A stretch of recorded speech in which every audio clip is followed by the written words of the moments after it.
नमस्कार, स्वागत है आप सभी का राजपथ टीवी पर और मैं हूं आपके साथ सपना ठाकुर। तो रुक करते हैं उत्तर प्रदेश की खबरों की तरफ। अलीगढ़ में देर रात तक 7 विधानसभा का परिणाम आ गया है। बीजेपी ने 7 सीटों पर भारी मतों से विजय हासिल की है।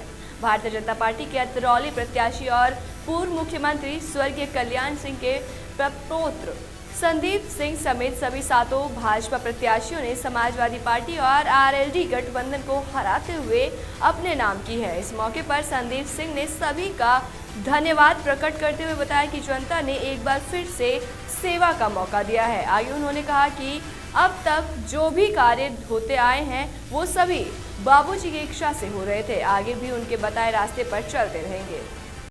फिर से एक बार जनता ने विश्वास जताया और 5 वर्ष तक जिस तरह से हम सब लोगों ने जनता की सेवा करी, आम जन के बीच में रह करके उनका विश्वास को एक बार फिर से आज जीतने का काम किया। एक बार फिर से जनता ने हमको पूर्ण बहुमत की सरकार दी है और आने वाले 5 वर्ष में हम सब मिलकर के फिर से जनता की उम्मीद पे खरे उतरेंगे। अलीगढ़ जनपद में कुल 7 विधानसभा क्षेत्र हैं, जिसपे सभी पे अब पूरी तरह से सभी तरह की मतगणना समाप्त हो गई, सुचारू ढंग से संपन्न हो गई। सुबह 8 बजे शुरू हुआ था और सभी 7 कैंडिडेट जो भी जीते प्रत्याशी हैं उनको सबको हम लोगों ने रिजल्ट भी उनको सौंप दिया है। तो पूरी तरह से हमारी मतगणना सकुशल संपन्न हो चुकी है। बीजेपी की प्रचंड बहुमत की सरकार आने पर कार्यकर्ताओं ने खूब जश्न मनाया। बता दें कि समर्थकों ने बुलडोजर पर चढ़कर जश्न मनाया और भगवा होली खेली। योगी की तस्वीर के चारों ओर समर्थकों ने ढोल नगाड़े के साथ तरह तरह के जयकारे लगाए। अलीगढ़ में 7 विधानसभाओं पर भाजपा ने एक बार फिर से पूर्ण बहुमत दोहराया है। अमेठी के 185 गौरीगंज विधानसभा से बीजेपी प्रत्याशी चंद्र प्रकाश मिश्र काउंटिंग सेंटर के बाहर धरने पर बैठ गए। बताया जा रहा है कि भाजपा प्रत्याशी ने रिटर्निंग ऑफिसर पर धांधली करने का आरोप लगाया है और लगभग 150 बूथों की रिकाउंटिंग कराने की मांग की है। रिटर्निंग अफसर 185 विधानसभा गौरीगंज के विरोध में इनसे जो कहा गया, जो हमने एप्लीकेशन दी, कल एप्लीकेशन दी कि हमारे प्रत्याशी जो काउंटिंग में एजेंट रहेंगे, उन एजेंटों को इन्होंने साफ साफ मना करने का काम किया। उसके बावजूद विपक्ष के प्रत्याशी, सपा के प्रत्याशी के पक्ष में इन्होंने सभी जितने भी अपराधी थे सबको काउंटिंग में प्रवेश दिया। एक अन्याय ये पहला दिया गया। दूसरी बात, ईवीएम मशीन ब्लॉक हो गई, उसकी काउंटिंग नहीं कराई गई, काउंटिंग आगे शुरू कर दी गई।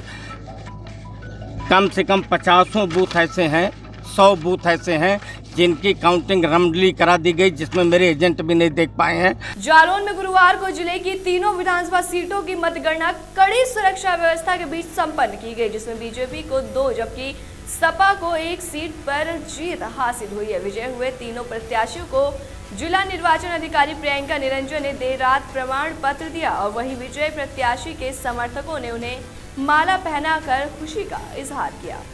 विजय सिंह का प्रमाण पत्र मिला है। हम आपके सामने पहले भी पूरी विधानसभा के विकास के बारे में चर्चा कर चुके हैं। निश्चित रूप से जो मैंने कहा था उसको पूरा करने का 100% प्रयास करूंगा। निश्चित रूप से ये आज जो जीत हुई, भारतीय जनता पार्टी के एक कार्यकर्ता, भारतीय जनता पार्टी एक पदाधिकारी की और आम जनमानस में जो योगी और मोदी का ने जो विकास कराया है, गांव गरीब किसान तक रोजगार देने का काम किया। देश के यशस्वी प्रधानमंत्री माननीय मोदी जी के द्वारा जो जनता को जन कल्याणकारी योजनाएं दी गई हैं, उत्तर प्रदेश सरकार माननीय योगी जी के द्वारा जो क्षेत्र का विकास हुआ है, इसके कारण से निश्चित रूप से जनता भारतीय जनता पार्टी को मतदान देने का मन बनाए हुए था। और इस चुनाव में हमारे कार्यकर्ताओं ने जो दिन रात लग के पार्टी को जिताने का काम किया है, मैं सभी कार्यकर्ताओं का मैं समझता हूं कि बहुत बहुत अभिनंदन करता हूं, स्वागत करता हूं। विजय हमारे राष्ट्रीय जो अध्यक्ष हैं माननीय अखिलेश जी के नेतृत्व में हमने चुनाव लड़ा और कालपी की जनता ने हमें विजयी घोषित होने का मतदान किया है। कालपी की जनता का हम हृदय से धन्यवाद देते हैं। जिला प्रशासन का भी हृदय से धन्यवाद देते हैं जिन्होंने निष्पक्ष चुनाव कराया और जो हमारा जो है सर्टिफिकेट था वो उन्होंने दिया जो हमने वादे किए हैं जनता से कालपी में, भले हमारी सरकार नहीं है लेकिन हम उन वादों के लिए संघर्ष करेंगे। जनपद जालौन में आज विधानसभा निर्वाचन 2022 सकुशल और पारदर्शी और निष्पक्ष तरीके से, जैसे कि चुनाव आयोग के निर्देश थे, संपन्न हुआ है। इसके लिए मैं अपनी पूरी टीम को बधाई देती हूँ।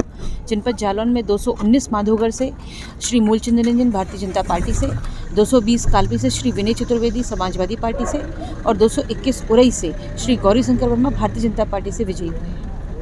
वहीं यूपी विधानसभा चुनाव में एक बड़ा उलटफेर देखने को मिला है। बता दें कि कौशाम्बी के सिराथू सीट से अनुप्रिया पटेल की बहन और समाजवादी गठबंधन के उम्मीदवार पल्लवी पटेल ने प्रदेश के उप मुख्यमंत्री केशव प्रसाद मौर्य को पराजित कर दिया।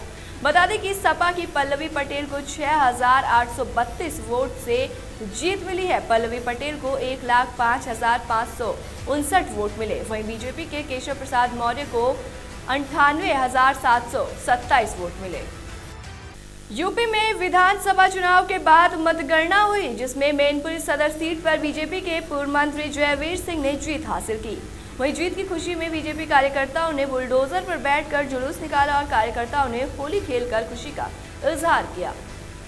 मैनपुरी में 4 सीटों पर चुनाव के नतीजे घोषित हुए, जिसमें समाजवादी पार्टी को सदर सीट से भी इस चुनाव में गंवानी पड़ी है अपनी, और वहीं इस सीट पर भारतीय जनता पार्टी के प्रत्याशी जयवीर सिंह ने जीत हासिल की।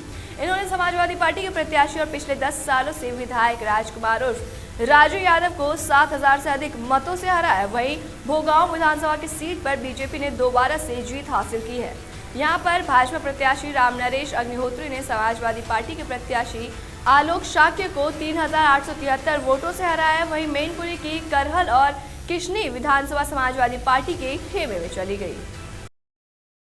मैनपुरी के कार्यकर्ता ने, मैनपुरी की जनता ने 200% परिणाम दिया है और आगामी भविष्य की आप इससे अंदाजा लगा लीजिएगा। ये समाजवादियों का गढ़ नहीं, भारतीय जनता पार्टी का गढ़ उत्तर प्रदेश है। 5 साल बाद चारों जीतेंगे तो आगामी गढ़ कहने वाले अपना दोस्तों ने दूसरे एक और में भविष्यवाणी कर दूंगा। आज जो स्थिति बहुजन समाज पार्टी के उत्तर प्रदेश में है, 2024 तक वही स्थिति समाजवादी पार्टी की है। अपनी जीत की खुशी में और बीजेपी की सरकार बनने पर उत्तर प्रदेश के ऊर्जा मंत्री श्रीकांत शर्मा ने रंगेश्वर महादेव जी के मंदिर पहुंचकर पूजा अर्चना की और उन्होंने कहा कि प्रदेश में बीजेपी की सरकार प्रचंड बहुमत से एक बार फिर आई है। आपको बता दें कि मथुरा विधानसभा में ऊर्जा मंत्री 1 लाख से अधिक वोटों से जीते हैं।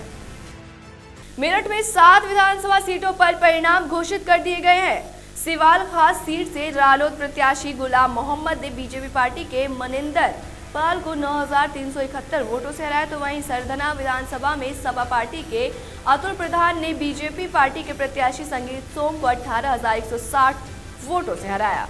बात करें हस्तिनापुर विधानसभा की, तो यहां से बीजेपी पार्टी के दिनेश खटीक ने सपा के योगेश वर्मा को 6,744 वोट से हराया।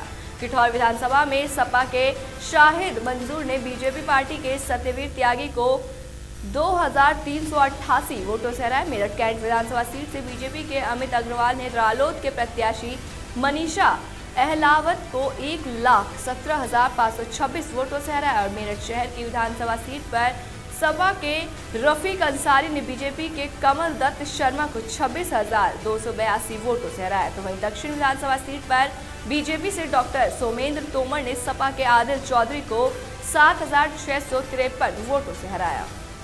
वहीं शाहजहांपुर में 10 मार्च को रोजा नवीन मंडी स्थल पर सुबह 8 बजे से जिले की 6 विधानसभा सीटों पर मतगणना शुरू हुई, जिसमें शाम 6 बजे तक सभी सीटों की मतगणना होने के बाद सभी 6 सीटों के परिणाम भाजपा के पक्ष में आए। यहां भाजपा के सभी 6 प्रत्याशियों ने जीत दर्ज कर ली है, जिसमें शाहजहांपुर शहर सीट से भाजपा प्रत्याशी सुरेश कुमार खन्ना, तिलहर विधानसभा से सलोना कुशवाहा, ददरौल विधानसभा से मानवेंद्र सिंह, जलालाबाद विधानसभा से हरिप्रकाश वर्मा, मीरानपुर कटरा विधानसभा से वीर विक्रम सिंह और पुवाया विधानसभा से चेतराम पासी ने जीत हासिल की।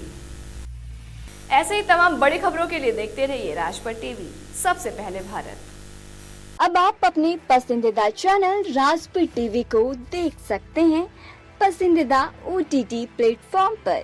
Daily Hunt, Rock TV, MX Player, i2i, eBaba, Vodafone TV, Jio TV, Jio Fiber box, Paytm TV, IPTV Galaxy, Fastway, IPTV और रॉक क्यू टीवी पर।